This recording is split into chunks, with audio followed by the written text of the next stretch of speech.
हारिका के गुस्से के सामने सब लोग चुप थे। और तब वहां पर आज की मीटिंग किस वजह से थी, ये बात खुलती है। और जब बात खुलती है तो उस शख्स का नाम भी सामने आने वाला था, जिसने अनिश्चितता से भरा खेल खेलने से पहले एक बार भी नहीं सोचा। हारिका के पूछने पर कि क्या वो नाम जानते हैं, उस इंसान का जो लड़कियों की तस्करी जैसे गंदे कामों में इन्वॉल्व है।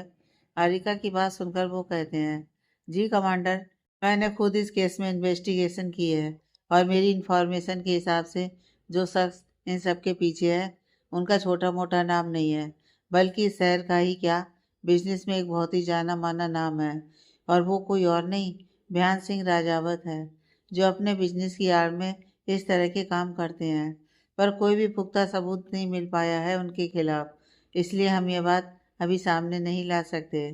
क्योंकि सब जानते हैं कि बयान सिंह राजावत का नाम कितनी बार अंडरवर्ल्ड के साथ भी जोड़ा गया है। और इसमें कोई शक नहीं कि विवान सिंह राजावत जितना बड़ा नाम है वो कोई ऐसे ही तो नहीं हुआ होगा। उनके मुंह से बयान का नाम सुनकर हारिका की हैरानी की कोई सीमा नहीं थी। बयान सिंह का नाम अंडरवर्ल्ड के साथ कितनी बार ही जोड़ा गया था, वो इस बात से इनकार नहीं करती थी। पर लड़कियों की तस्करी में भी बयान इन्वॉल्व हो सकता है, ये बात उसने अपने मन में भी नहीं सोची थी कि बयान इतना नीचा इंसान भी हो सकता है। उसे अभी समझ में नहीं आ रहा था कि बिहान के एक नहीं दो चेहरे हैं।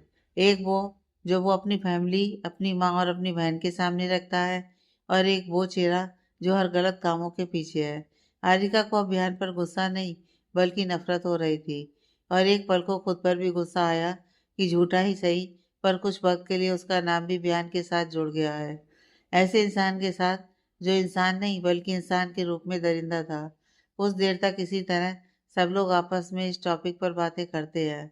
इसके बाद ही यह बात भी तय होती है कि जिस दिन और जिस जगह उन लड़कियों से भरा कंटेनर आएगा, उस दिन उन लोगों के वहां आने से पहले ही उनकी टीम वहां मौजूद रहेगी, ताकि उन लड़कियों को विदेश जाने से पहले ही वो लोग बचा लें, क्योंकि विदेश जाने के बाद उनकी वापसी मुश्किल थी। हारिका लास्ट में कहती है, अब ये मीटिंग ओवर होती है और जैसा हम सब ने प्लान किया है उसके अकॉर्डिंग ही हम सब काम करेंगे। प्लान में कुछ भी चेंजेस आते हैं तो हम सब ग्रुप में मैसेज के थ्रू इन्फॉर्म करेंगे, ताकि हम सब कंफर्म रहें कि सब कुछ हमारे प्लान के हिसाब से हो रहा है।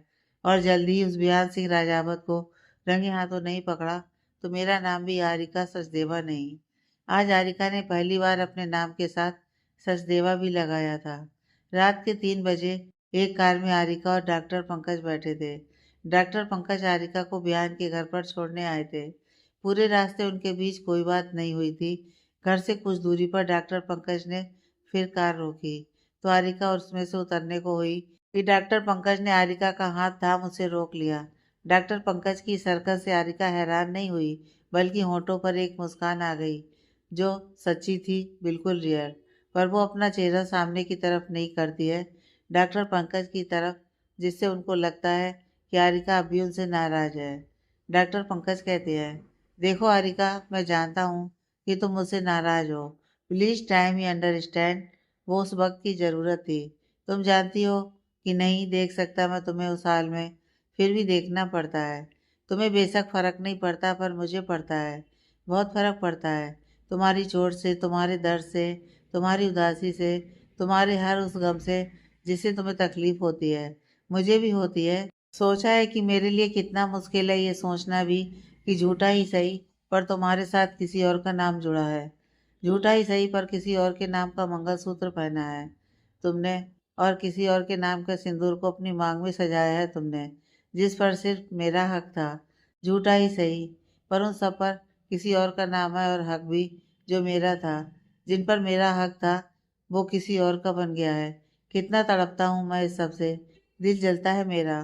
पर मैं कोई रोड साइड रोमियो नहीं जो बता दूँ। पर तुम भी तो समझो कभी मेरे इस दिल का हाल। मैं सब कुछ बर्दाश्त कर सकता हूँ हारिका, पर तुम्हारे दिल पर कभी मेरे अलावा किसी और का नाम लिखा तुमने, अपने इन होठों पर किसी और का नाम भी लाया, तो मैं खुद नहीं जानता कि मैं क्या कर दूंगा। डॉक्टर पंकज एक गहरी सांस भरते हुए हारिका से कहते हैं, तुम्हें किसी और के साथ देखना तक मैं बर्दाश्त नहीं कर सकता, और यहाँ किसी और के घर तुम्हें छोड़ने आया हूँ। किसी और के साथ बांटना पड़ रहा है मुझे तुम्हें। सोचा है तुमने कि कितना मुश्किल है ये सब मेरे लिए? नहीं सोचा। पता है क्यों? क्योंकि तुम अपनी जगह हो, मेरी नहीं। कभी अपनी जगह मुझे रख कर देखना और मेरी जगह खुद को। उस दिन तुम्हें मेरे इस बेचैन दिल का हाल और दर्द दोनों समझ आएगा तुम्हें। पर एक बात याद रखना हारिका, सिर्फ इस मिशन तक। उसके बाद मैं तुम्हारी ऐसी कोई भी बात मानने वाला और ना ही तुम्हें ऐसा कुछ करने दूंगा। इसके बाद भी तुमने ऐसा कुछ करना तो दूर सोचा भी तो तुम मेरा वो रूप देखोगी जो शायद ठीक ना हो। ये सब बोलते हुए डॉक्टर पंकज की आवाज़ में एक जुनून था जो आरिका के लिए था। और ये बोल वो आरिका का चेहरा अपनी तरफ करते हैं। दोनों की आंखें एक दूसरे से मिलती हैं। डॉक्टर पंकज आरिका के चेहरे की तरफ झुकने लगते हैं। आरिका भी अपनी आंखों को बंद कर लेती है और खुद को इस खूबसूरत एहसास में डुबा देना चाहती थी। उसकी आंखें बंद थी और डॉक्टर पंकज आरिका के होंठों तक की दूरी तय करते कि आरिका की आंखों के सामने वो पल आया जब आज सुबह ही घर में महाकाल की पूजा हुई थी और उसी दौरान पंडित जी ने पूरे विधि विधान के साथ बिहान के हाथों उसके गले में मंगलसूत्र और मांग में सिंदूर भरवाया था। शादी बेशक किसी भी मकसद से की गई थी, पर वो फेरे, वो मंगलसूत्र, वो सिंदूर, ये सब कोई झूठ नहीं सच था। और ये सच तब तक सच ही रहेगा जब तक वो बिहान के साथ इस बंधन में बंधी है। फिर इसमें उसकी मंजूरी नहीं, मजबूरी ही सही, पर वो तब तक इस बंधन को निभाएगी। ऐसा उसने पहले नहीं सोचा था, पर अब जब डॉक्टर पंकज उसके करीब आ रहे थे तो आरिका को ये सब गलत लग रहा था। वो भी प्यार करती थी डॉक्टर पंकज से, और आज से नहीं 2 सालों से। सब कुछ ठीक होता तो आज वो दोनों एक पवित्र बंधन में बंध भी चुके होते, पर यह उसकी मजबूरी कहें या ऊपर वाले की मंजूरी। आरिका बंधन में बंधी तो सही, पर अपने प्यार के साथ नहीं, अपने दुश्मन के साथ। और तभी कुछ ऐसा होता है वहाँ जिसकी उम्मीद न डॉक्टर पंकज को थी और ना ही आरिका को। एकदम से दोनों की आंखों में हैरानी उतर जाती है। अचानक से ही उस कार का गेट कोई बाहर से खोल देता है और एक झटके के साथ आरिका को कार से बाहर की तरफ खींचता है। और यह सब इतने अचानक से हुआ कि आरिका के पैरों में कार के दरवाजे से थोड़ी चोट भी आई, जिस वजह से उसके मुंह से एक आह निकल गई। पर उस आह को किसी और ने बेशक नहीं सुना, पर डॉक्टर पंकज ने जरूर सुना। और आरिका को चोट में देखकर उन्हें बुरा लगा आरिका के लिए, और उसे चोट देने वाले पर गुस्सा भी आया, जिस वजह से वो भी दूसरी साइड से अपनी कार से बाहर आते हैं। अब तक कोई आरिका का हाथ थाम उसे खींचते हुए वहां से लेकर जा रहा था। चेहरा अब तक नहीं दिखा था, और तभी दूसरी तरफ से आरिका का हाथ डॉक्टर पंकज ने थाम लिया, जिस वजह से आरिका डॉक्टर पंकज और उस इंसान के बीच में फंसकर रह गई। आरिका गुस्से में कहती है, अभी के अभी तुम दोनों मेरा हाथ छोड़ो। आरिका की आवाज़ बहुत तेज थी, जिस वजह डॉक्टर पंकज ने आरिका की बात मान उसका हाथ छोड़ दिया।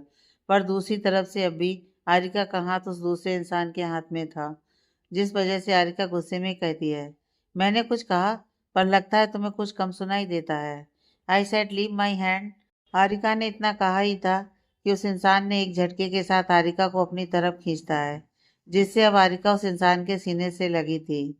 और अब डॉक्टर पंकज को उस इंसान का चेहरा नजर आता है, जिसे देखकर उनके चेहरे पर उस इंसान पर गुस्सा आ जाता है। आरिका को किसी और की बाहों में देखना उनके लिए कितना मुश्किल था, ये वही इंसान बता सकता था जिसने किसी से प्यार किया हो और अपने प्यार को किसी और की बाहों में देख ले। आरिका भी अपना चेहरा ऊपर करती है और उस इंसान का चेहरा देख हैरानी के साथ कहती है, आप? और फिर इसके ही साथ थोड़े गुस्से में, ये क्या हरकत है? छोड़िए मुझे, छोड़िए। आरिका की बात सुन वो इंसान, जो कोई और नहीं बिहान था, वो आरिका की बात सुनकर कहता है, भूलो मत बीबी कि तुम कौन हो और क्या रिश्ता है हमारा। और उस रिश्ते के नाते ना सिर्फ तुम्हें अपनी बाहों में भरने का हक है मुझे, बल्कि और भी बहुत कुछ करने का लाइसेंस मिल चुका है, और जो तुमने खुद से दिया है। तो फिर ये फालतू बातें मेरे सामने तो करो मत, जैसे कि हमारे बीच कुछ नहीं हुआ। हाँ, हम बेहद पास नहीं आए हैं, पर इतना पास आए हैं कि चेहरे पर तुम्हारे उसके जिक्र भर से शर्म की लाली जरूर बिखर सकती है। बिहान डॉक्टर पंकज की तरफ देखते हुए आरिका से कहता है, तुमने कैसे सोच लिया बीबी कि तुम्हें किसी और के नज़दीक देख मैं शांत रह सकता हूँ? पति हूँ तुम्हारा, तुम्हारे नज़दीक आने और छूने का हक तो सिर्फ मेरा है। किसी के जहन में तुम्हारा नाम भी हो, ये बात मैं बर्दाश्त नहीं कर सकता। और फिर तुम इतनी रात किसी पराये इंसान के साथ अपने घर आओगी, वो भी अपने ससुराल। तो सोचा है लोग कितनी बातें बनाएंगे तुम्हारे बारे में, और ये क्या मुझे पसंद होगा? खुशी हो या दर्द, ये सब देने का हक तो सिर्फ मेरा है। और अपनी चीज़ या हक मैं किसी को भी नहीं दे सकता। और तुम तो फिर भी मेरी बीवी हो, है ना बीवी? ध्यान की बातों को सुनकर तो हारिका को हैरानी के साथ देख रही थी। इतनी ही देर में बिहान ने न जाने कितनी बार उसे बीवी कहकर पुकारा था, ये जानते हुए भी कि उनका रिश्ता क्या है और कैसा है। बावजूद इसके बिहान का इस तरह की बातें करना, और वो भी डॉक्टर पंकज के सामने, हारिका को बिल्कुल भी पसंद नहीं आया। और वो गुस्से में कहती है, मैं आप कैसी बातें कर रहे हैं मिस्टर राजावत? आज खाने में कुछ गलत खा लिया क्या, जो इतनी बहकी बहकी बातें कर रहे हैं? और भूलिए मत कि हमारा रिश्ता, यही ना कि हमारा रिश्ता प्यार से बेशक शुरू नहीं हुआ था, पर अब जबकि हम दोनों एक दूसरे के थोड़ा बहुत करीब आने लगे हैं, तो प्यार पनपना तो नॉर्मल है, इसमें कोई बड़ी बात नहीं है। ये कह बिहान प्यार से हारिका की गाल पर अपना एक हाथ रखता है। हारिका पहले ही बिहान की इन आलतू फालतू बातों से कम परेशान नहीं थी, ऊपर से उसका ये टच हारिका के गुस्से में और घी का काम करता है। वो एक झटके के साथ बिहान का हाथ अपने गाल से हटाने के लिए अपना हाथ आगे बढ़ाई ही थी कि बिहान, जो शायद पहले ही हारिका के किसी ऐसे ही हरकत की उम्मीद कर रहा था, हारिका का हाथ उसके हाथों तक पहुंचता कि बिहान एक झटके में उसकी कमर में अपना हाथ डाल उसे अपनी गोद में उठाकर घर के अंदर जाने लगता है। और फिर कुछ कदम आगे बढ़कर उसके कदम रुक जाते हैं और बिना पलटे ही कहता है, आपने मेरी बीवी को सही सलामत उसके घर पर छोड़ दिया, अब तुम जा सकते हो। डॉक्टर होना तो एक पेशेंट के अलावा और भी तो पेशेंट पक्का होंगे आपके। तो फिर मेरी बीवी को तुमने उसके घर उसके पति के पास छोड़ दिया है, तो अब तुम्हारी जिम्मेदारी खत्म। अब मेरी बीवी अपने पति की जिम्मेदारी है, यानी कि मेरी, और मैं अपनी चीज और अपनी जिम्मेदारी बखूबी समझता हूँ। So you can go now, और आगे से कभी मेरी बीवी के नजदीक मत नजर आना, वरना। ये कह बिहान चुप हो जाता है और वहां से चला जाता है। बिहान की बातों को सुनकर डॉक्टर पंकज का खून उबाल मार रहा था। उसका बस चलता तो उसने जब जब उसकी हारिका को अपना कहा, तब तब उस बिहान के मुंह पर एक पंच मारता। पर वो फिलहाल ऐसा कुछ नहीं कर सकता था, क्योंकि जानता था कि हारिका खुद को बचाने के लिए सक्षम है। पर अगर वो इस वक्त चुप भी थी, इसके पीछे जरूर कोई वजह रही होगी, और वो हारिका से इस मामले में बात करना चाहता था। डॉक्टर पंकज गुस्से का घूंट पीकर अपनी कार में बैठकर चले जाते हैं। इधर दूसरी तरफ ध्यान हारिका को लेकर इस वक्त उसके उस कमरे में लेकर नहीं जाता जहां वो रह रही थी, बल्कि अपने कमरे में लेकर जाता है और एक झटके के साथ हारिका को अपनी बाहों से छोड़ देता है, जिसके साथ ही हारिका की एक तेज चीख उस कमरे में गूंज पड़ती है।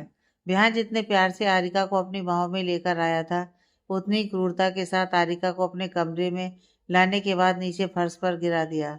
उस शांत कमरे में एक लड़की की तेज चीख की आवाज गूंज उठी, जो जाहिर सी बात थी कि वो चीख हारिका की हो सकती थी, क्योंकि हारिका और बिहान के अलावा और कोई भी तो नहीं था उस कमरे में। बिहान की हरकत की वजह से हारिका को अपनी कमर और हाथों में तेज दर्द महसूस हुआ, क्योंकि बिहान ने जो भी किया था वो गुस्से में किया था। तो जाहिर सी बात है, ऐसा करने के पीछे भी बिहान का एक ही मकसद था, हारिका को चोट पहुंचाना, दर्द देना, जो उसने दिया। वहीं हारिका मुश्किल से फर्श पर उठकर बैठती है, जिसके लिए उसे काफ़ी मेहनत करनी पड़ी, और पहले ही खून निकलने की वजह से वो काफ़ी कमज़ोर थी। ऊपर से बिहान की हरकत हारिका की तकलीफ में इजाफा कर दी। बिहान अपने पंजों के बल बैठकर हारिका के चेहरे को अपने एक हाथ से थाम उसका चेहरा अपनी तरफ करता है और गुस्से से कहता है, अपनी औकात हमेशा याद रखना, और मेरी नज़रों और इस मेरे घर में तुम्हारी औकात यही है। मेरी माँ ने कुछ मीठे बोल क्या बोल दिए, तुम तो आसमान में उड़ने लगी। भूलो मत कि 6 महीने के लिए मैंने तुम्हें खरीदा है, एक मोटी रकम देकर, और मुझे फर्क नहीं पड़ता इस बात से कि तुमने वो रकम किस वजह से ली। वो तुम्हारी प्रॉब्लम है, पर मेरे लिए मैंने पैसे देकर तुम्हारे 6 महीने खरीदे हैं। उस हिसाब से पूरे 6 महीने मैं तुम्हारा मालिक और तुम मेरी गुलाम हो। फिर हारिका की तरफ देखते हुए अपने होठों पर एक डेंजरस मुस्कान लाते हुए कहता है, मिसेज हारिका, गुलाम का क्या काम होता है, ये तो जानती होगी ना तुम। अपने मालिक की बात सुनना और मानना, और इसके साथ कुछ भी करने और कहीं भी जाने से पहले अपने मालिक की परमिशन लेना। तो तुमने नहीं ली। ये दर्द उसी गलती की पनिशमेंट है, और आगे कोई गलती हुई या मेरी बातों को अनसुना किया, तो आगे जो भी होगा उसकी जिम्मेदार तुम खुद होगी। आई बात समझ? बिहान ये सब बोल गुस्से से हारिका की तरफ देख रहा था, और बिहान की बात सुनकर हारिका को भी गुस्सा आ गया, खासकर इस बात से कि उसने उसे खरीदा है। साफ तौर से इसका मतलब था कि वो बिकाऊ थी, जिसका खरीदार अब बिहान था। और कोई भी लड़की ये कैसे बर्दाश्त कर ले कि उसे बिकाऊ कहा गया। यही हालत इस वक्त तारिका की भी थी। वो अपनी जलती आंखों के साथ बिहान को ही ओर देखते हुए कहती है, मुझे नहीं पता था मिस्टर राजावत कि आपको बातें भूलने के साथ बातें तोड़ने की भी आदत है। मैंने सुना था कि बिहान सिंह राजावत अपनी बातों और वादे के पक्के इंसान है। पर अफसोस, ये बात भी हर अफवाह की तरह एक अफवाह ही निकली। ये क्या उसने अपने दूसरे हाथ की मदद से बिहान की पकड़ से अपना चेहरा छुड़ा लिया और गुस्से में कहती है, डोंट टच मी। आप भूल रहे हैं कि हमारी शादी, सॉरी झूठी शादी के वक्त हमारे बीच एक डील हुई थी। और वो डील ये थी कि आप मेरी लाइफ कंट्रोल नहीं करेंगे, आप मेरे करीब नहीं आएंगे, और सबसे बड़ी बात, आप अपनी बातों को मुझ पर नहीं थोपेंगे। और उसी बात पर यह झूठ का बंधन जुड़ा है। आपके हिसाब से आपने मुझे पैसों से खरीदा है, तो उस हिसाब से आप मेरे मालिक और मैं आपकी गुलाम हुई। तो आप जैसा बिजनेसमैन कैसे इतनी बड़ी गलती कर सकता है। आपने मुझे पैसे बेशक दिए क्योंकि वो मेरी उस वक्त की ज़रूरत थी, पर मैंने भी आपसे शादी की क्योंकि ये शादी आपकी उस वक्त की ज़रूरत थी। इस बात को कभी भूलिएगा मत। मजबूर हूँ इसका मतलब कमज़ोर भी हूँ, ये समझने की गलती कभी मत करिएगा आप। और ना मुझे उन लड़कियों में गिनिएगा जो पैसों के लिए कुछ भी करती हैं या किसी का अपने साथ किया गलत सह जाऊं। मैं आरिका हूँ, हर खुशी और दर्द को ब्याज सहित लौटाने में विश्वास करती हूँ। इसलिए आज जो हरकत मेरे साथ आपने की है ना, आगे से करने की गलती कभी नहीं होनी चाहिए, क्योंकि आरिका खुद पर गलत इल्जाम और गलत व्यवहार बर्दाश्त नहीं करेगी। ये कहते हुए आरिका बहुत गुस्से के साथ अपनी जलती आंखों के साथ बयान की ओर देखते हुए मुश्किल से खड़ी होती है और दरवाजे की तरफ लड़खड़ाकर जाने लगती है। बाहर जाने के लिए इस वक्त उसके पैरों में बहुत दर्द हो रहा था। जिस तरह से बिहान ने उसे फर्श पर गिराया, उसे काफी चोट आई, जिसका दर्द इस वक्त उसके चेहरे पर गुस्से की वजह से नजर नहीं आ रहा था। पर चलने में जो उसकी लड़खड़ाहट थी, वो इस बात का सबूत था कि इस वक्त तारिका कितने दर्द में थी, जिसे वो दिखाने की जगह सह रही थी। और फिर वो कमरे से बाहर चली जाती है, इस बात से अनजान कि उसकी बातों का क्या असर हुआ था उसके पीछे खड़े बिहान पर। बिहान गुस्से में कहता है, तुम्हारे कहे एक एक शब्द की सजा तुम्हें जरूर मिलेगी। और फिर तुमने तो बिहान सिंह राजावत के वजूद पर सवाल उठाया है, तो बहुत जल्द तुम्हें अपना वो रूप दिखाऊंगा कि तुम्हारी रूह मेरे नाम तक से कांपेगी। इधर हारिका अपने कमरे में जाती है तो फिर दरवाजा बंद कर दरवाजे के सहारे वही बैठ जाती है। अब तक जो हारिका इतने दर्द में होने के बाद भी पूरी हिम्मत के साथ बिहान की आंखों में झांक कर उसे इतना कुछ कहकर आई थी, जितना शायद ही बिहान को आज से पहले कोई कह सका होगा। अब उस हारिका की आंखों में नमी उतर आती है।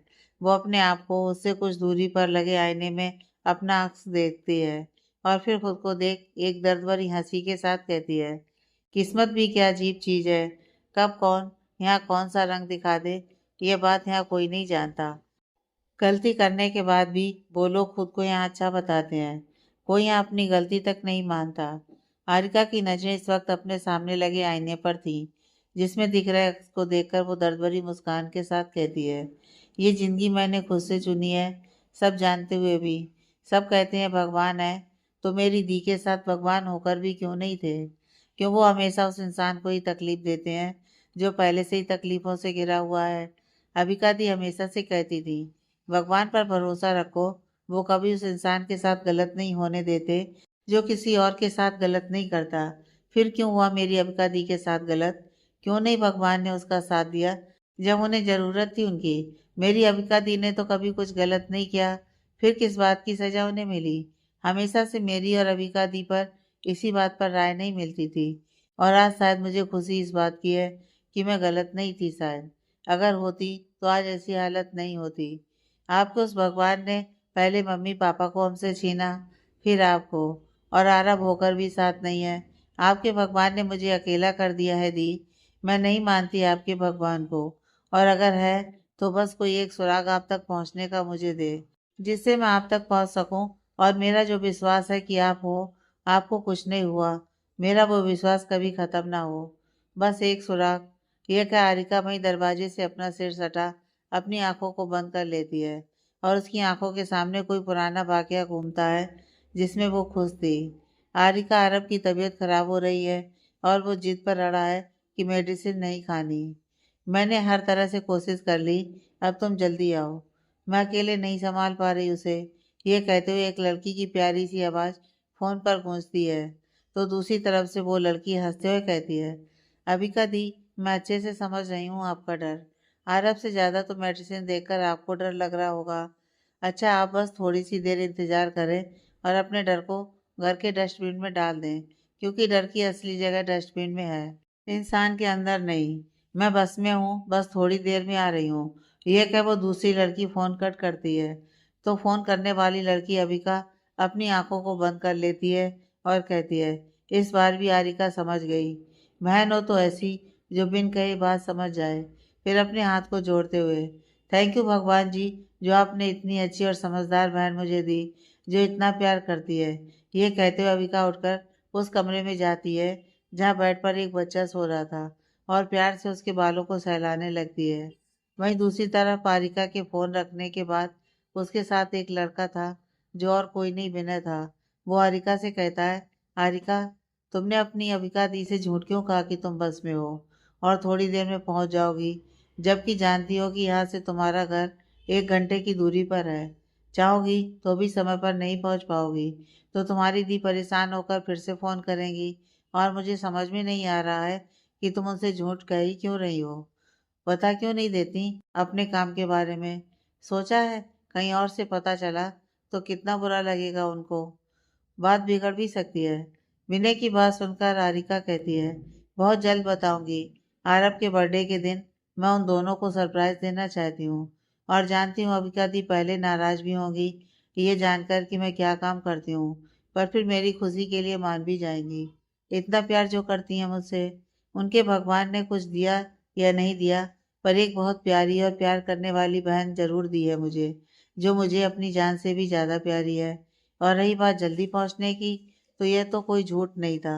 जल्दी का मतलब जल्दी, और मैं अपनी दी से झूठ नहीं कहती। यह कह आरिका, जो इस वक्त विनय के साथ एक कार में थी और ड्राइविंग सीट पर वह कार को इतनी स्पीड में लेकर जाती है कि विनय हैरान रह जाता है और झूठा डर दिखाते हुए अपने एक हाथ अपने दिल पर रखकर आरिका से कहता है, हे, तुम्हें ये प्यार और शादी में विश्वास नहीं है, पर मुझे है यार। तुम अपने घर जा रही हो या मुझे ऊपर पहुंचाने की तैयारी में हो? देखो, ऐसा कुछ सोच रही हो तो ये सोचना बंद करो। मेरी तो अभी तक शादी भी नहीं हुई है। अपनी शादी के बाद मुझे तो अपने बच्चों की शादी भी देखनी है। तुम अभी से मेरे होने वाले बच्चों को अनाथ बना रही हो। देखो, ये गलत है। ऊपर वाला तुम्हें माफ नहीं करेगा। आरिका, जो विनय की बातों को सुनकर उसे घूर कर देखते हुए कहती है, ऐसा कुछ अब तक सोचा तो नहीं था, पर अगर तुमने अपनी बकवास बंद नहीं की, तो जो तुम सोच रहे हो उसे सच होने में वक्त भी नहीं लगेगा, और फिर तुम्हारे भगवान भी कुछ नहीं कर सकते। अब चुप होकर बैठो। आरिका की बात सुनकर विनय धीरे से बोलता है, खड़ूस। आरिका, सुनाई देता है मुझे। कुछ देर बाद आरिका अपनी कॉलोनी के बाहर थी और विनय को कार के साथ भेज दी और खुद अपने घर आते ही वो कमरे के अंदर गई, जहाँ अबिका बैठी थी और आरब बिस्तर पर लेटा था। हारिका को देख अबिका कुछ बोलने को हुई कि हारिका ने इशारे से कुछ भी बोलने को मना किया और फिर वहां साइड टेबल से मेडिसिन लेकर आरब को पिलाने लगी। तीनों भाई बहन इस वक्त साथ थे और एक दूसरे के साथ खुश हुई। जिंदगी भी बेहतर थी, सब अपने सपनों के साथ। कुछ देर बाद हारिका कपड़े बदल कर आई और पीछे से अबिका के गले लग जाती है। अबिका, जो इस वक्त किसी से फोन पर बात कर रही थी, वो हारिका को ऐसे गले लगने पर हंस देती है। हारिका अबिका से कहती है, हम हमेशा साथ रहेंगे ना दी? जिस पर रविका कहती है, हाँ, बस किस्मत में हमारी दूरियां ना लिखी हों। और इस शब्द के साथ हारिका वर्तमान में आती है, जहाँ वो अपने घर और अपनी बहन के साथ नहीं, विवान के कमरे में थी, और कहती है, आपने सही कहा था दी, किस्मत में अगर दूरियां ना लिखी हों तो, पर आपके भगवान ने दूरियां लिख दी, और बहुत जल्द मैं ये दूरियां खत्म करूंगी, और ये मेरा वादा है खुद से। हारिका अपने कमरे की बालकनी में खड़ी थी और अपने कानों से ब्लूटूथ लगाकर किसी से बात कर रही थी। तभी वहां बिहान आता है और उसे अपनी ओर पलटकर कहता है, हो कौन तुम? तुम्हारी पहचान क्या है? बिहान की बात सुनकर आरिका उसकी ओर देखती है। मैं एक लड़की हूँ और फिलहाल मिसेज आरिका बिहान सिंह राजपूत हूँ। बेशक कुछ महीनों के लिए ही, पर हूँ। क्या आपको नहीं पता? आरिका यह बात पूरे एटीट्यूड से कहती है और आरिका का इस तरह से कहना बिहान के गुस्से में इजाफा कर देता है और वो गुस्से में कहता है, तुम खुद को ज़्यादा स्मार्ट मत समझो। अब हूँ स्मार्ट तो समझना क्या मिस्टर राजावत, और प्लीज़ आप ना ऐसे पतियों वाला बिहेवियर बंद कीजिए। सवाल करने से पहले ये याद रखिए कि शादी की हकीकत क्या है। फिर बिहान की आंखों में देखकर, और कल रात जो आपने किया वो बिल्कुल सही नहीं था, तो आगे से ऐसा कुछ ना हो, वही बेहतर है। बिहान हारिका की आंखों में देख रहा था और अपने मन में सोचता है, ये वो लड़की लगी नहीं रही थी जिससे वो शादी से पहले मिला था। उस वक्त तो ये कम बोलने वाली और डरपोक लग रही थी। फिर अचानक से ऐसा क्या हुआ, ये बिल्ली अब एकदम से जंगली बिल्ली बन गई। मुझे ऐसा क्यों लग रहा है, जो ये दिख रही है वो है नहीं, और जो है वो छुपा हुआ है। कुछ तो है, मुझे पता लगाना होगा। इसकी हर इंफॉर्मेशन मुझे निकलवानी होगी। विहान अपने मन में यह सब सोच ही रहा था कि हारिका उसे इस तरह से कहीं गुम देखकर कहती है। आसान नहीं है मुझे समझना। हारिका की बात पर विहान उसकी ओर देखता है और फिर डेविड मुस्कान अपने होठों पर लाते हुए कहता है, तुम्हारी इतनी औकात नहीं कि बिहान सिंह राजावत तुम्हारे बारे में सोचे और समझे, इसलिए खुद को इतनी इम्पोर्टेंस देना बंद करो। ये कहकर वो जाने को होता है कि उसका पैर किसी चीज से टकराता है और वो गिरने को होता है, पर किसी तरह खुद को संभाल लेता है गिरने से। जिस पर हारिका कहती है, संभाल कर मिस्टर राजावत, इतना भी मत गिरिए कि उठना ही मुश्किल हो जाए। और यह कह वो बिस्तर से अपने कपड़े उठा बाथरूम के अंदर चली जाती है और ध्यान गुस्से से उसकी तरफ घूरते हुए कहता है, बहुत जल्द तुम्हारी इस जुबान पर एक ही लाइन होगी, और वो होगी, जिंदगी से बेहतर मौत है। यही तुम्हारी आखिरी सोच होगी। विहान अपने ऑफिस में था, उसके सामने उसका दोस्त था और वो कहता है, विहान अचानक से हारिका की इन्फॉर्मेशन क्यों तुम्हें? तुम्हें तो शादी से पहले उसकी इन्फॉर्मेशन मिल गई थी, फिर अचानक से क्या ज़रूरत आ गई, वो भी दोबारा से? विहान कहता है, इन्फॉर्मेशन मिली ज़रूर थी, पर वह पूरी नहीं थी। उसकी उस इन्फॉर्मेशन में कुछ तो मिसिंग है, जो बहुत बड़ा है। मुझे आज तक की उसकी हर एक छोटी से छोटी बातों का भी पता होना चाहिए। फिर विहान कहता है, शाम तक का वक्त है, मुझे उस लड़की की सारी इन्फॉर्मेशन चाहिए। ये कह विहान अपनी चेयर पर बैठकर अपने लैपटॉप में काम करने लगता है। इधर हारिका भी इस वक्त घर में थी। अब बार बार बाहर तो नहीं जा सकती थी। तभी वहाँ रिधिमा आती है और हारिका को एक नज़र देखती है, जिसने बहुत ही सिंपल से कपड़े पहने थे। वो वैसा ही सिंपल मेकअप, और भाई दूसरी तरफ रिधिमा ने काफ़ी महंगी साड़ी और उसके साथ काफ़ी हैवी मेकअप। देखने से साफ पता चल रहा था कि रिधिमा दिखावे में ज़्यादा विश्वास रखती है। वहीं रिधिमा की सास भी वहाँ आती हैं और हारिका को इतने सिंपल कपड़े और मेकअप में देखकर अपनी माँ से कहती हैं, क्यों माँ, मुझे तो लगा कि आपका पोता इतना पैसा कमाता है तो ज़रूर अपनी बीवी को सोने में तौल कर रखेगा, पर ये तो सोने में तौलना तो छोड़ो, ये लड़की इतनी साधारण लग रही है कि इससे तो कहीं बेहतर हमारे घर के नौकर। यह कह वो एक नज़र हारिका और फिर अपनी भाभी की तरफ देखकर कहती हैं, वैसे मानना पड़ेगा कि आपकी बहू आपकी ही तरह है। रिधिमा को तो बहुत मज़ा आ रहा था ये सब देखकर। हालांकि उसे अपनी सास कुछ खास पसंद नहीं थी, पर वो जब भी दूसरों को सुनाती उसे बहुत अच्छा लगता था। इसलिए वो भी हारिका की ओर बहुत अजीब तरीके से देख रही थी, मानो वो इंसान नहीं कोई अजूबा हो। दादी जी अपनी बेटी की बातों में कटाक्ष साफ तौर पर समझ रही थी। उन्हें इस बात से कोई दिक्कत नहीं थी कि उनकी बेटी ने हारिका को ये सब कहा, पर उसके साथ उनकी बेटी ने अपनी बहू और बिहान की माँ यानी कि उनकी बहू के बारे में भी कहा। यह बात उनको पसंद नहीं आई। इसलिए वो कहती हैं, जुबान संभाल कर, हमेशा बोलने से पहले सोच लो कि किसके लिए क्या कह रही हो। क्या तुम और तुम्हारे बेटे बहू इस घर में हैं, इसकी वजह तुम्हारी भाभी है, उनके कहने पर ही, इसलिए आगे से ऐसा कुछ नहीं होना चाहिए। तभी बिहान की माँ कहती हैं, छोड़िए माँ जी, एक ही बात को बार बार कहकर भी क्या फ़ायदा। फिर रिधिमा से कहती हैं, रिधिमा, तो मॉल जा रही हो ना, तो आरिका को भी लेती जाओ और वहाँ इसे जो भी पसंद है वो सब दिलवा देना। और मॉल में हमने बात कर ली है, तो टेंशन मत लो, और तुम्हें भी कुछ चाहिए होगा ले सकती हो। उन्होंने इतना ही कहा था कि रिधिमा कहती है, एक मिनट मामी जी, क्या कहा आपने कि मैं भी कुछ खरीद लूँ? आपको पता है ना मामी जी कि मैं आपकी इस बहू की तरह गरीब घर से नहीं हूँ। मेरे पापा का बहुत बड़ा बिजनेस है और अभी मेरे खर्चे वही उठाते हैं। इसलिए आपको मेरी नहीं अपनी बहू की टेंशन लेने की ज़रूरत है, जो दिखने से ही फटीचर लगती है। पता नहीं माँ बाप ने कैसे, रिधिमा ने इतना कहा ही था कि हारिका को गुस्सा आ रहा था और वो अपना कंट्रोल खोने लगती है। सोच कर तो यही आई थी कि अपना मकसद पूरा होने तक बिना वजह ना उलझे, पर रिधिमा की बातें उसे गुस्सा दिला रही थी। वो कुछ कहने को हुई कि उससे पहले वहाँ मीरा आती है और कहती है, भाई तो रिधिमा भाभी देखिए ना, हारिका भाभी इतने बड़े घर की बहू तो बन गई, पर टेस्ट अब भी वही है। मतलब हद है, ये नहीं कि इतने बड़े घर की बहू बनी है तो खुद में कुछ बदलाव लाएं। मैंने तो कितनी बार कहा कि हमारी रिद्धिमा भाभी से कुछ सीखिए।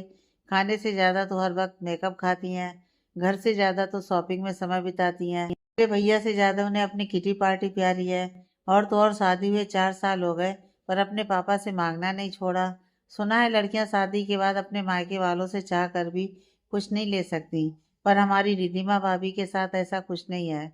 उनको आज भी मांगने में प्रॉब्लम नहीं, क्योंकि ये अभी अपने पापा के पैसों पर अपना हक समझती हैं। मीरा की बातें सुनकर रिद्धिमा का चेहरा तवे के निचले हिस्से की तरह काला पड़ गया, क्योंकि वो समझ रही थी कि आरिका को उसने जो कुछ भी कहा, मीरा उसी का बदला उसे इस तानों के साथ ले रही है। वो गुस्से से मीरा से कहती है, मीरा भूलो मत कि तुम किससे इस तरह से बात कर रही हो, और तो और जल्दी तुम्हारा मेरे घर से भी रिश्ता जोड़ने वाला है। तो फिर कहीं आज की ये बात तुम्हारे कल पर भारी ना पड़ जाए, इसका ख्याल रखना।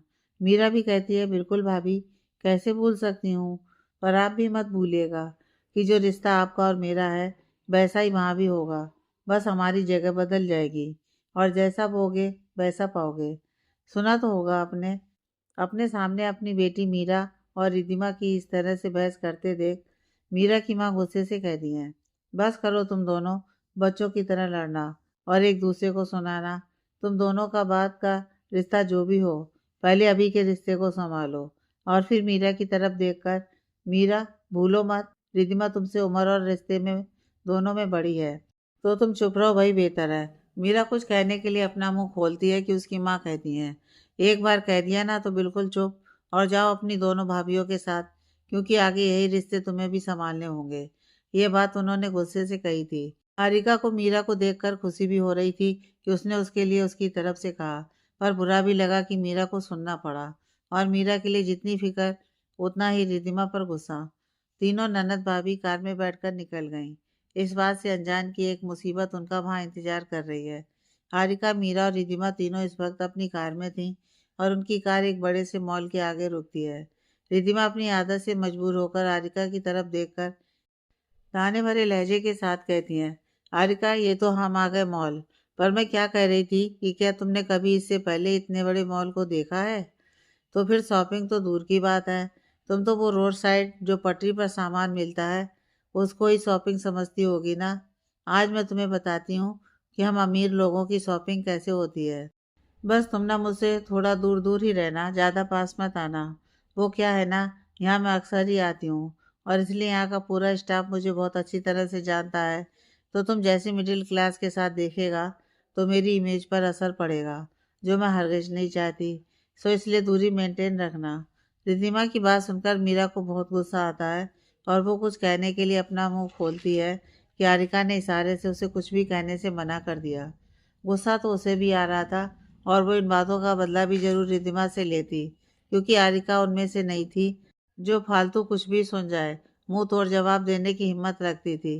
पर अभी चुप थी, इसके पीछे भी वजह थी, वरना वो अभी रिद्धिमा का मुंह बंद करवा सकती थी। पर टाइम आने पर वो ऐसा जरूर करेगी, ये वो सोच चुकी थी। इधर हारिका के मना करने पर मीरा चुप तो हो गई, पर रिद्धिमा पर गुस्सा कम नहीं हुआ था। उसने सोच लिया था कि वो इस बारे में बिहान से बात जरूर करेगी कि कैसे उसकी वाइफ को नीचा दिखाया जा रहा है। कुछ देर में वो तीनों मॉल के अंदर थीं और जैसा कि रिद्धिमा ने कहा था, वो तो हारिका ने दूरी मेंटेन कर रखा था और उसके साथ मीरा भी थी। मीरा और हारिका आपस में बातें करती जा रही थीं और किसी बात पर हंस भी रही थीं, और उनके आगे चल रही रिद्धिमा उन्हें इस तरह से हंसते देख उसे लग रहा था कि वो दोनों उस पर हंस रही हैं, जिस वजह से उसे गुस्सा आ रहा था हारिका पर, लेकिन उससे ज़्यादा मीरा पर, जो कल की आई हारिका के साथ मिलकर उसकी बुराई करके हंस रही थी। इसलिए वो खुद से कहती है, बहुत जल्द तुम्हारी यह मुस्कान तुमसे छिनने वाली है मीरा, हंस लो, जितना हंसना है हंस लो, क्योंकि इसके बाद तुम्हारी ज़िंदगी में आंसू और तकलीफ के अलावा कुछ भी नहीं, क्योंकि तुम्हारी किस्मत ऊपर वाले ने नहीं, मैंने लिखी है और मेरी लिखी किस्मत में खुशी की कोई जगह नहीं है। ये कहते रिद्धिमा मीरा को देखकर अजीब मुस्कान देती है, जो मीरा तो नहीं पर हारिका जरूर देख लेती है, और उसे रिद्धिमा के इरादे कुछ ठीक नहीं लगते। पर फिर वो रिद्धिमा की तरफ से अपना ध्यान हटा देती है और मीरा से कहती है, मुझे थोड़ा बाथरूम जाना है, बताओगी किस तरफ है? हारिका की बात सुनकर मीरा कहती है, हाँ क्यों नहीं भाभी, पर आप पहली बार आए हो तो शायद रास्ता भूल जाओ। मैं आपको लेकर चलती हूँ। ये कह मीरा 2 कदम आगे बढ़ जाती है और मीरा के साथ चलने वाली बात सुनकर हारिका परेशान होते हुए कहती है, मीरा साथ जाएगी तो जिस काम से मैं यहाँ आई हूँ वो होना मुश्किल है। मुझे किसी भी तरह से मीरा को खुद से दूर करना होगा। वो कुछ सोचती है और फिर मीरा से कहती है, अच्छा मीरा सुनो ना, वो वहाँ देखो। मैंने सुना है कोई भी लड़की अपने होने वाले हस्बैंड के लिए कुछ खास तोहफे लेना चाहती है जो उसकी पसंद का हो और उसके प्यार को भी पसंद आए। तो शायद तुम मेरे और रिधिमा भाभी के साथ रहकर ना ले पाओ। तुम्हें अनिकेत जी के लिए भी कुछ लेना होगा ना, तो तुम ले लो और मुझे बाथरूम का रास्ता बता दो। मैं चली जाऊंगी और यहीं तुमसे मिलूंगी। आरिका की बात सुनकर मीरा कहती है, पर भाभी। जिस पर आरिका बहुत प्यार से मीरा के गालों पर अपना एक हाथ रखकर कहती है, शादी से पहले का जो ये वक्त है बहुत खास होता है और हर किसी की ज़िंदगी में ये पल नहीं आता। तुम्हारी ज़िंदगी में आया है तो खुशी से जियो। मेरी चिंता मत करो, मैं आती हूँ थोड़ी देर में। ठीक है ना? आरिका ने यह बात इतने प्यार से कही थी कि मीरा कुछ कह ही नहीं पाई और आरिका से कहती है, थैंक यू भाभी, आप बहुत अच्छे हो।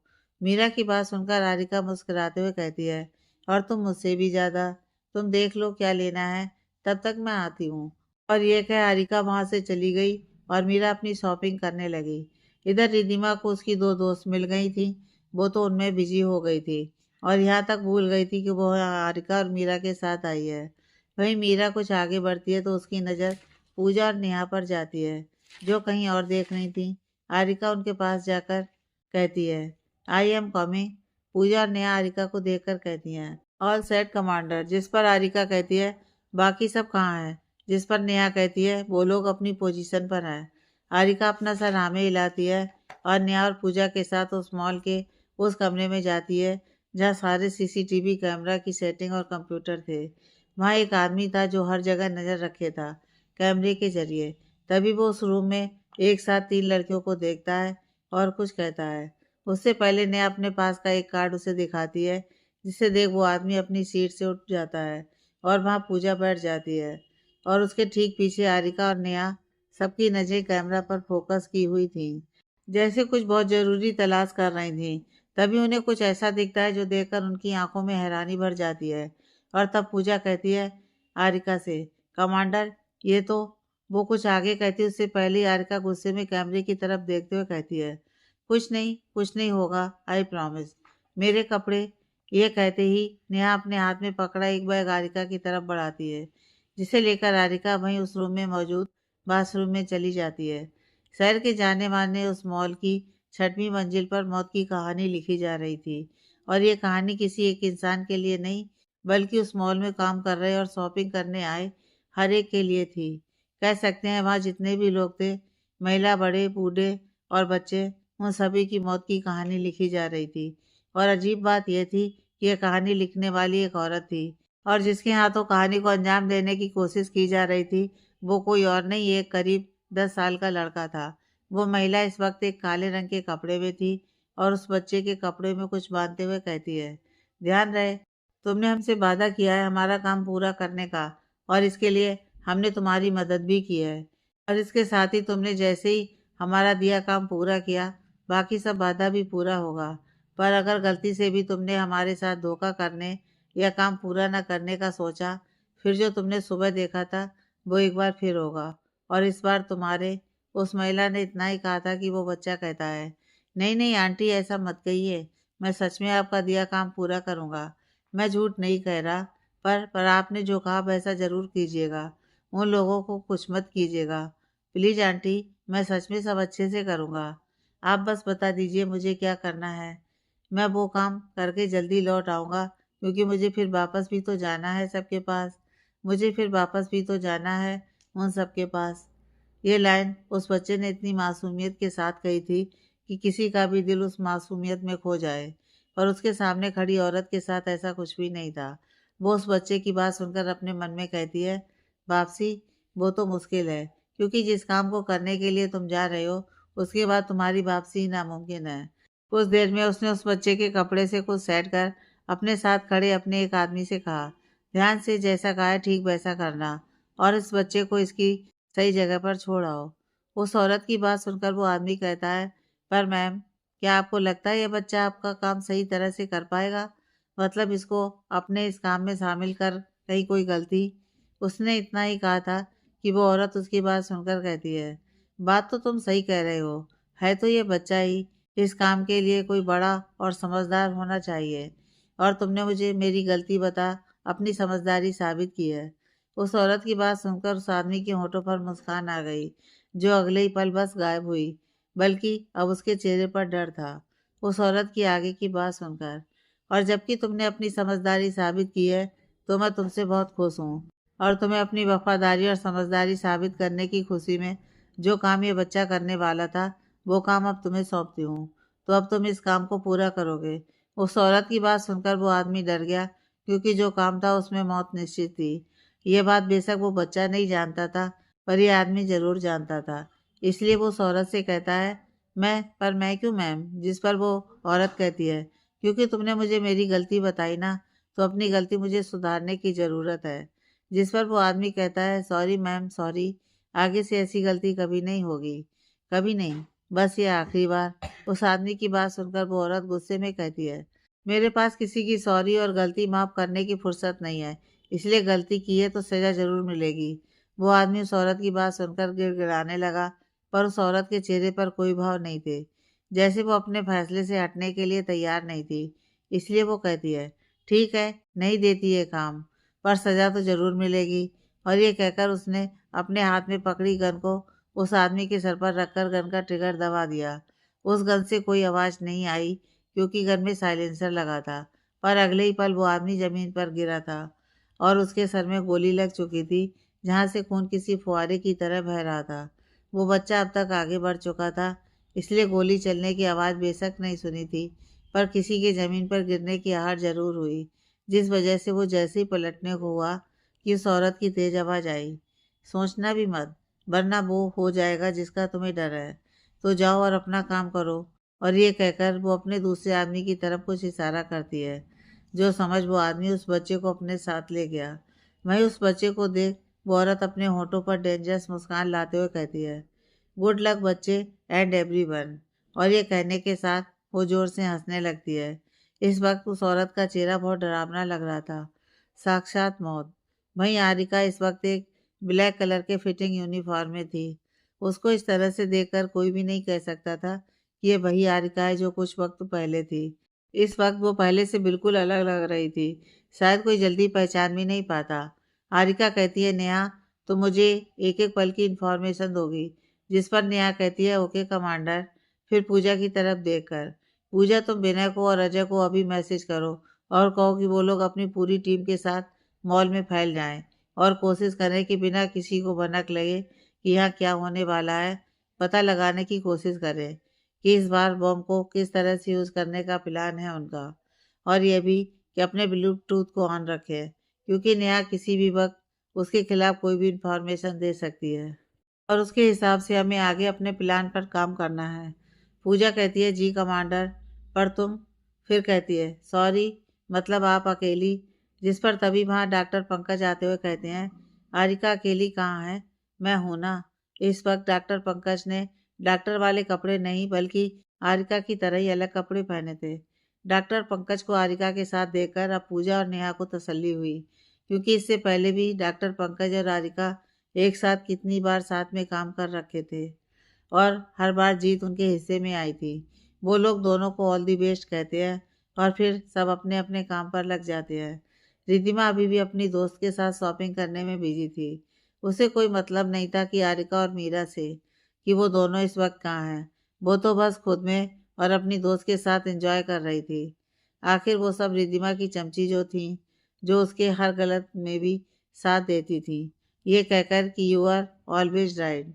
वहीं मीरा इस वक्त एक मेंस सेक्शन में थी और अनिकेत के लिए कुछ खरीद रही थी, और खरीदने के साथ खुद में शर्मा भी रही थी। उसके हिसाब से तो कितनी बार उसे ऐसा लगा कि अनिकेत वहीं है और प्यार से उसकी ओर देख रहा है, पर वो ये बात जानती थी कि ये बस उसकी एक सोच है कि अनिकेत वहाँ है, जो कि ऐसा था नहीं। मीरा को भी इस वक्त आरिका का बिल्कुल ख्याल ही नहीं रहा कि आरिका कितनी देर पहले उससे बाथरूम कहकर गई थी और अब तक नहीं आई।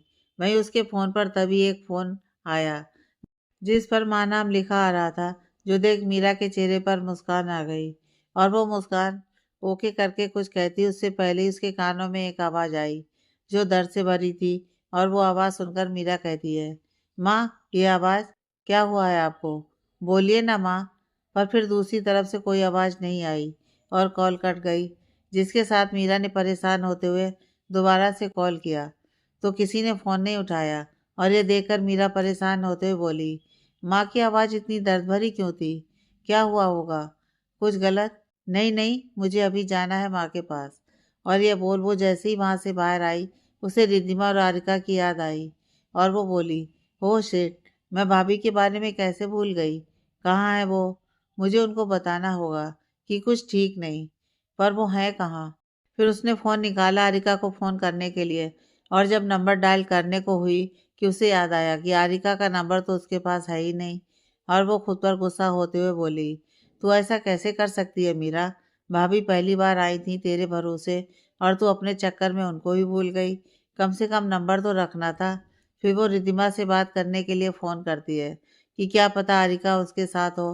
हालांकि जानती थी ये मुमकिन नहीं है, पर फिर भी एक तसल्ली खुद को देने के लिए मीरा रिद्धिमा को फ़ोन करती है तो रिद्धिमा अपने फ़ोन पर मीरा का नंबर देख अपना मुंह बनाते हुए कहती है, इसका फ़ोन ज़रूर कुछ काम होगा, पर मैं भी नहीं उठाऊंगी फ़ोन। उस वक्त बहुत एटीट्यूड दिखा रही थी, अब रखे अपना एटीट्यूड अपने पास। हूँ, एटीट्यूड दिखा रही थी ना मुझे, अब रहे परेशान अपनी परेशानी के साथ। और फिर वो अपना फ़ोन साइलेंट मोड पर कर अपनी दोस्तों के साथ बात करने लगती है। मीरा रिद्धिमा को फ़ोन ना उठाते देखकर निराश हो जाती है और फिर कहती है, अच्छा मैसेज छोड़ देती हूँ उनको कि आरिका भाभी को साथ लेकर आए, मैं जा रही हूँ वापस। और उसने वैसा ही मैसेज कर दिया। फिर वहाँ से निकल गई और जैसे ही थोड़ा आगे बढ़ी कि एक बच्चे से टकरा गई और वो बच्चा नीचे गिरता, मीरा झट से उसे संभाल कर बोली, ओह आई एम सॉरी बच्चे, मैं जल्दी में थी इसलिए ध्यान नहीं दिया। फिर उस बच्चे की मासूम चेहरे की तरफ देखने लगती है, जिस पर वो बच्चा कहता है, कोई बात नहीं दीदी, देखा तो मैंने भी नहीं था, तो गलती दोनों की हुई। अच्छा मैं चलता हूँ। उस बच्चे को अकेले देख मीरा उसका हाथ पकड़कर कहती है, अरे तुम इतने बड़े मॉल में अकेले, तुम्हारे पेरेंट्स कहाँ हैं? तुम अभी इतने बड़े नहीं हुए हो कि अकेले घूमो, तुम्हें अपने पेरेंट्स के साथ ही रहना चाहिए। कहीं मॉल में रास्ता भटक गए तो वो लोग परेशान होंगे ना। मीरा के चेहरे पर उस बच्चे के लिए परेशानी साफ नजर आ रही थी। वो बच्चा भी मीरा की बात सुनकर कहता है, नहीं दीदी मैं रास्ता नहीं भटकूंगा, मेरा परिवार यहीं है, बस मैं किसी काम से आया था और वो काम करते ही उनके पास वापस भी चला जाऊंगा। आप फिक्र ना करें, मैं ठीक हूँ। ये कहकर वो बच्चा हंस दिया और मीरा को उसकी वो हंसी बहुत अच्छी लगी क्योंकि वो मुस्कान सच्ची थी।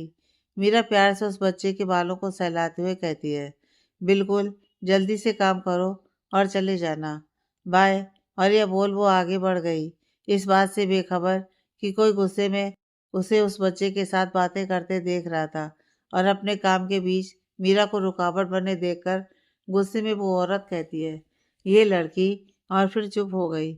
उसे गुस्सा इस बात का था कि मीरा उस बच्चे से बात कर रही है, या इस बात का कि उसकी वजह से उसका प्लान आगे नहीं बढ़ पा रहा था, क्योंकि इस वक्त मीरा रुकावट थी, क्योंकि ये वही बच्चा था जिसके शरीर से बम लगाया गया था। इधर दूसरी तरफ मीरा मॉल से बाहर आकर कार में बैठी ही थी कि उसको कुछ सूझा और उसने एक मैसेज टाइप कर विहान के नंबर पर सेंड कर दिया और खुद कार लेकर निकल गई। हारिका और डॉक्टर पंकज अभी आगे बढ़ रहे थे कि नेहा का कॉल आया। उसने कहा, कमांडर, सीसीटीवी में एक चीज नजर आई है, एक औरत जिसका चेहरा पूरी तरह से कवर है और वो औरत इस मॉल की 6वीं मंजिल पर नजर आई थी एक बच्चे के साथ। फिर अचानक से कैमरा बंद हो गया और अब फिर वही औरत इस मॉल के पहली मंजिल की लिफ्ट में नजर आई है, पर अब वो बच्चा साथ नहीं है, पर उस औरत का चेहरा अब भी कवर है। पर एक बात अजीब यह है कि जहाँ 6वीं मंजिल पर वो औरत नजर आई थी, वहाँ उस वक्त एसी ऑन था और इतनी गर्मी में भला कौन खुद को इस तरह से कवर करता है कि उसकी एक झलक ना दिखे। मुझे कुछ गड़बड़ लग रही है। नेहा की बात इस वक्त सब सुन रहे थे क्योंकि सब ब्लूटूथ के जरिए उसके फ़ोन से कनेक्टेड थे। हारिका ने नेहा की बात सुनकर कहा, तुम उस बच्चे को ढूंढो कि वो बच्चा कब कहाँ नजर आ रहा है। हो ना हो कुछ गलत होने वाला है। और बाकी सब ये चेक करो कि आसपास ऐसी कोई भी औरत नजर आए तो उसे तुरंत पकड़ो। सब पोजीशन ले लो। आई थिंक हम जिसे पकड़ने के लिए आए हैं, या तो ये औरत भई है, या वो हमें उस इंसान तक पहुंचा सकती है जो इस सबके पीछे मास्टरमाइंड है। आरिका की बात पर सब एग्री करते हैं। इधर आरिका बात कर रही थी कि एक बच्चा आरिका के बगल से होकर निकला, और तभी नेहा ने कहा, कमांडर, वो बच्चा आपके पास से होकर निकला, पर फिर उस कैमरे ने चेक किया तो वो बच्चा इतने लोगों में कहीं गुमसा हो गया था। नेहा के कहने पर आरिका अपना चेहरा दूसरी तरफ घुमाती है उस बच्चे को देखने पर। वो बच्चा मानो उसकी आंखों से कुछ ही सेकंड में ओझल भी हो गया। आरिका अपनी पूरी टीम को कुछ इंजेक्शन देती है और फिर सब इधर उधर फैल जाते हैं और बच्चे की तलाश करने लगते हैं। बच्चे की तलाश करना ज़्यादा मुश्किल नहीं था, क्योंकि नेहा ने सीसीटीवी में से उस बच्चे की फोटोज निकालकर पहले ही सबके फ़ोन में सेंड कर दी थी। इधर वो बच्चा अपने साथ आए आदमी से कहता है, अंकल, हम कहाँ जा रहे हैं? उन काले कपड़े वाली आंटी ने तो कहा था जल्दी काम करके मैं अपने परिवार के पास जा सकता हूँ। फिर हम काम क्यों नहीं कर रहे? मेरी माँ अकेली है पापा के पास, जल्दी से मुझे जाना है। उस बच्चे की बात सुनकर वो आदमी अपने मन में कहता है, पागल बच्चा, इसे लगता है कि अब अपने परिवार से मिल पाएगा, उनको देख पाएगा, पर यह नहीं जानता कि जिस काम को करने की इसने जिम्मेदारी ली है, इसके बाद इसका अपने परिवार से मिलना इस जन्म में तो मुश्किल है, क्योंकि कुछ पलों के बाद से अपनी ज़िंदगी से आज़ाद होने वाला है।